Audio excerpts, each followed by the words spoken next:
Hi అండి. నేను మహాలక్ష్మిని. బాగున్నారా అందరూ? ఈరోజు మన వీడియోలో వచ్చేసి రొయ్యల కూర, చింత చిగురు వేసి రొయ్యల కూర ఎలా రెడీ చేయాలి అనేది చూద్దామా ఫ్రెండ్స్. చూడండి, రొయ్యల కూర అయితే ఎంత బాగుందో చూసారు కదా. తయారీ విధానంకి వచ్చేసరికి నేను ఇక్కడ 1 కప్పు వరకు చింతకూర అనేది తీసుకున్నాను ఫ్రెండ్స్. ఇలా తీసుకున్నాక మొత్తం అక్కడ మనకి ఏమన్నా కొంచెం ముదురుది ఏమన్నా ఉంటే వచ్చేస్తానికి కాడలాంటిది ఉంటే కనుక తీసి సైడ్ పెట్టేసేయండి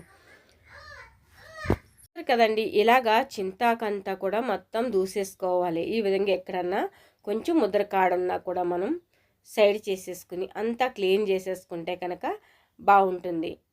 ఇలా మొత్తం అంతా కూడా తీసేసుకోవాలి ఫ్రెండ్స్. మొత్తం తీసేసుకున్నాక నెక్స్ట్ ప్రాసెసింగ్ అనేది చూసారు కదా, ఇంత అయితే మన దగ్గర ఉంది. చూసారు కదండి, ఇక్కడ నేను 1/2 kg వరకు రొయ్యలు అనేది తీసుకున్నాను. చింతాకు 1 కప్పు వరకు మనకి రొయ్యలు అనేది ఉన్నాయి. 1 కప్పు ఉల్లిపాయ, 5 నుంచి 6 పచ్చిమిర్చి, 2 స్పూన్ల వరకు అల్లం, వెల్లుల్లి, గసగసాలు అన్నీ వేసిన పేస్ట్. మనకి అయితే ఇదేనండి. తయారీ విధానంకి వచ్చేసరికి ఇక్కడ 2 స్పూన్ల వరకు ఆయిల్ వేసుకోండి. ఎక్కువేమి ఆయిల్ పట్టదు. స్పూన్ అంటే కొంచెం పెద్దగానే ఉంది కాబట్టి మోస్ట్లీ సరిపోతుంది. నెక్స్ట్ వచ్చేసరికి ఒక చిటికెడంతా జీలకర్ర వేసుకోండి. ఫ్లేవర్ కోసం కొంచెం కరివేపాకు, దాంట్లోనే 1 కప్పు వరకు ఉల్లిపాయలు. 1 కప్పు అంటే మనకి ఇక్కడ 150 గ్రామ్స్ వరకు, గ్రామ్స్ వెయిట్లో వచ్చేసి 150 గ్రామ్ ఉంటాయండి. ఉల్లిపాయ వచ్చేసి 150 గ్రాముల వరకు ఉల్లిపాయ అనేది ఉంటుంది. చూసారా, బాగా golden colour, light golden colour వస్తే చాలు. మనకి బాగా కలుపుకుంటూ ఉంటే కనుక త్వరగా వేగిపోతాయండి. మనకి తయారీ విధానం కూడా చాలా ఈజీ. ఇది ప్రాసెసింగ్ అనేది చాలా తక్కువ ఉంటుంది. ఈజీగా మీరు ఎక్కడ స్కిప్ చేయకుండా చూసారంటే కనుక వీడియో మొత్తం మీకు తెలిసిపోతుంది. ఇక్కడ పచ్చిమిర్చి వేసేస్తాను ఫ్రెండ్స్. ఈ పచ్చిమిర్చి మనం కొంచెం ఉల్లిపాయ వేయించుకున్నాక వేసుకుంటే బాగుంటుంది, ఫ్లేవర్ బాగుంటుంది. అందుకోసమే నేను ఇప్పుడు వేసాను. మీరు కావాలనుకునే వాళ్ళు ఫస్ట్ కూడా వేసేసుకోండి. చూసారు కదా, మధ్య మధ్యలో మనం ఆయిల్ కొంచెం తక్కువ వేసాం కాబట్టి మధ్య మధ్యలో మనం కలుపుకుంటూ ఉండాలి. ఇక్కడ ఉప్పు వేస్తున్నాను త్వరగా మగ్గడం కోసం. రుచికి తగ్గంత వేసుకోండి. ఎక్కువగా ఉప్పు పట్టదు, చూసి వేసుకోండి. ఎందుకంటే మనకి 1/2 kg పేరే కానీ ఎంతో ఉండవండి మనకి రొయ్యలు అనేది. ఇలా మీడియం సైజు ఉన్న రొయ్యలు అయితే బాగుంటుంది. మనకి పెద్ద రొయ్యల కన్నా ఇలా మీడియం సైజు. ఇక్కడ అల్లం వెల్లుల్లి పేస్టు, గసగసాలు, గరం మసాలా వేసిన పేస్ట్ ఫ్రెండ్స్. అందుకే ఇంకే మసాలాలు వాడను నేను, ఇదే వేస్తున్నాను అంతే. చూసారా, ఇంకే మసాలా వాడకుండానే నేను ఇలా అయితే రెడీ చేసుకుంటున్నాను. ఇక్కడ 1 టీ స్పూన్ వరకు, చిన్న స్పూన్ అండి, దాంతోనే నేను పసుపు పౌడర్ అనేది వేసేసాను. కొంచెం సీ ఫుడ్కి అంతా కొంచెం పసుపు వేసుకుంటేనే బెస్ట్ అనుకుంటున్నాను. ఎందుకంటే నీచు వాసన రాకుండా బాగుంటుంది. చూసారు కదా, బాగా వేయించుకోవాలండి. బాగా వేగితేనే మనకి పసుపు వాసన రాకుండా ఉంటుంది. ఉల్లిపాయ కూడా వేగిపోవాలి. నెక్స్ట్ వచ్చేసరికి ఇక్కడ 2 నుంచి 3 స్పూన్లు, అంటే చాలా చిన్న స్పూన్ ఉంది. సో మీరు తినే కారాన్ని పెట్టి వేసుకోండి. మా కారాలు అయితే కారంగా అస్సలు ఉండదు. సో సిమ్లో పెట్టుకుని కారం వేసుకున్నాక బాగా కలిపి ఒక 1/2 నిమిషం పెట్టుకుంటే చాలండి. వెంటనే కూడా మనం రొయ్యలు అనేది వేసేసుకోవచ్చు. క్లీన్ చేసి పెట్టుకున్నాం కదా రొయ్యలు. మీడియం సైజ్ రొయ్యలు తీసుకున్నాను ఫ్రెండ్స్, 1/2 kg. క్లీన్ చేసి వచ్చేటప్పటికి 1/2 kg ఉండవు, మనకి తగ్గుతాయి. నేను క్లీన్ చేయకముందే 1/2 kg తీసుకున్నా. క్లీన్ చేసాక ఎన్ని ఉంటాయని చూడలేదు యాక్చువల్లీ.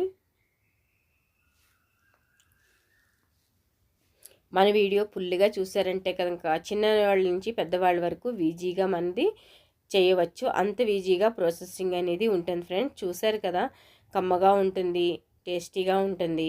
ఇలా చేశారంటే కనుక మనకి మసాలా అనేది ఒకేసారి మనకి కొట్టుకుంటే చాలు ఫ్రెండ్స్. నేను మసాలా ఎలాగ వేస్తాను, నేను నాన్ వెజ్లో ఎలా వేస్తాను అనేది ఒక్క వీడియో అయితే కనుక చేసి చూపిస్తాను. నేను ఏమేమి వేసి రుపుతాను అనేది. మీరు గరం మసాలా పొడులు గట్ట వాడతారు కదా, దాని బదులు ఇలా ఫ్రెండ్స్ బాగుంటుంది. కొంచెం మగ్గాక మీరైతే కనుక ఇలా మగ్గనివ్వండి. మగ్గాక మూత పెట్టేసి ఒక్క 1 మినిట్ వదిలేయండి. 1 మినిట్ తర్వాత మళ్ళీ ఓపెన్ చేసి చూసారంటే కనుక కొంచెం నీళ్ళు వదులుతుంది. ఆయిల్ అనేది మనకి సెపరేట్ అవుతుంది. మనకు 1/2 కేజీ కంటే ఎక్కువ అయితే వచ్చేవండి, ఏవో కాని కొని వస్తాయి. చూసారా, దాంట్లోనే ఒక 1/2 కప్పు వరకు వాటర్ వేసుకోండి. 1/2 కప్పు కన్నా కొంచెం తక్కువనే వేసాను. మళ్ళీ మనం చింత చిగురు వేస్తాం కదా, దాంట్లో కూడా కొంచెం వేయాలి. మనకి రొయ్యల కూర చింత చిగురుతో చేసినప్పుడు ఎంత టేస్టీగా ఉంటుందండి. ఈ చింత చిగురు వేయడం వల్ల మరింత టేస్ట్ అనేది పెరుగుతుంది ఎప్పుడూ కూడా. మీరు కావాలనుకుంటే టమాటో కూడా వేసుకోవచ్చు. నేను టమాటా వేయలేదు, చింత చిగురు ఉంది కదా. మనం ఇప్పుడు మిక్సీ కొట్టుకోవాలి. ఇది శుభ్రపరచుకోవాలండి. బాగా కడిగేసి ఒక్క కప్పులోకి తీసేసుకున్నారంటే కనుక మీరు ఒక్క తిప్పితే చాలండి. దీనికి మనకి బాగా బ్లైండ్ అయిపోతుంది. మొత్తం మెత్తగా కాకుండా బరగ్గా అయినా పర్వాలేదండి. మనకి పులుపు ఈవెన్గా వస్తుంది అంతే, అంతకన్నా ఏం కాదు. ఇలాగా ఒక స్పూన్ తీసుకుని లేదా చేయితో అయినా మీ ఇష్టం అండి, ఎలా తీసినా ఒక కప్లోకి తీసుకుంటే వేసేసుకోవడానికి ఈజీగా ఉంటుంది. మనకి రొయ్యలు చేపలు కూడా టైం అయితే ఎక్కువ తీసుకోదు. ఎప్పుడు కూడా మనకి చాలా త్వరగా అయిపోతాయి ఫ్రెండ్స్. ఎప్పుడు కూడా త్వరగా అయిపోతాయి కాబట్టి మనం ఎప్పుడు ఇలాగా రొయ్యలు మనం అప్పటికప్పుడు చుట్టాలు వస్తారనుకున్నప్పుడు రొయ్యల కూర అయితే కనుక త్వరగా అయిపోతుంది. ఇలా చింత చిగురు అనేది మీరు మిక్సీ కొట్టుకున్నాక చూసారు కదండి, ఇలా వేసేసి ఇలాగ ఓపెన్ చేశాక మీరు చూడండి, రొయ్య ఉడికిందనుకుంటే వేసేసేయండి. చింత చిగురు కూడా రొయ్యలు వేసేస్తే ఆ రొయ్యలు అనేది ఇంకా పులుపు లాక్కొని బాగుంటాయి. మాకు అసలు దొరకదండి బెంగళూరులో. ఏదో ఒక చెట్టు ఉంది అక్కడ, చిన్న చెట్టు ఉంటే నేనే కోసుకొచ్చాను. ఆన్లైన్లో ఉందంట, నాకు తెలీదు. ఆన్లైన్లో చూడాలండి మనకి నెక్స్ట్ వీడియోలో. చూడండి అంత అయితే నీళ్ళు వాటర్ వేసాను. నేను మొత్తం కలిపి ఒక అరకప్ కన్నా కొంచెం ఎక్స్ట్రా వేసాను ఫ్రెండ్స్. అంతకు మించి అయితే వాటర్ అనేది యాడ్ చేయలేదు. కూర అయితే కనుక గ్రేవీగా కన్సిస్టెన్సీ చూసుకొని చేసుకోండి. చూడండి ఎంత బాగుందో, టేస్టీగా ఉంటుంది ఫ్రెండ్స్. మనకి ఇది వేసాక 2 మినిట్స్ కుక్ అవుతే చాలు. 2-3 మినిట్స్ అయితే సరిపోతుంది. వేడివేడి వేటల్లో వేసాం కాబట్టి. చూసారా, ఇలాగ వేసాక మనకి ఆయిల్ అనేది సపరేట్ అవుతుంది. కింద చూసారు కదా, ఇలా సెపరేట్ అయినప్పుడు మనకి పర్ఫెక్ట్గా మనకి కుక్ అయ్యింది అని అర్థం. ఎప్పుడు కూడా ఆయిల్ తేలినప్పుడే మనకి పర్ఫెక్ట్గా కుక్ అవుతుంది. నేను ఇలాగా మరొక బౌల్లోకి సర్వ్ చేసుకుంటున్నాను ఫ్రెండ్స్. చింతకూర రొయ్యల కూర అయితే మనకి రెడీ అయిపోయింది. నోరు ఊరించేలా ఉంది ఫ్రెండ్స్. నిజంగా మనకి అన్నంలోకి అయితే చాలా బాగుంటుంది. రోటీస్లోకి నాకు అది పెద్దగా ఐడియా తెలీదు వీటి గురించి కాబట్టి, ఇక్కడైతే మాత్రం చాలా బాగుంది ఫ్రెండ్స్. అన్నంలోకి అయితే అదిరిపోయే టేస్ట్ ఉంది.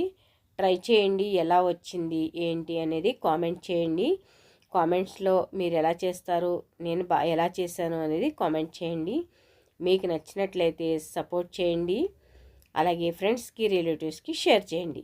ఇక్కడ రైస్తో పాటు చేస్తే మనకి చాలా అదిరిపోయే టేస్ట్ ఉంటుంది ఫ్రెండ్స్. ఖచ్చితంగా ట్రై చేస్తారు కదా. చింత చిగురు రొయ్యల కూర అయితే రెడీ అయిపోయింది. Thank you so much. Like and share, subscribe.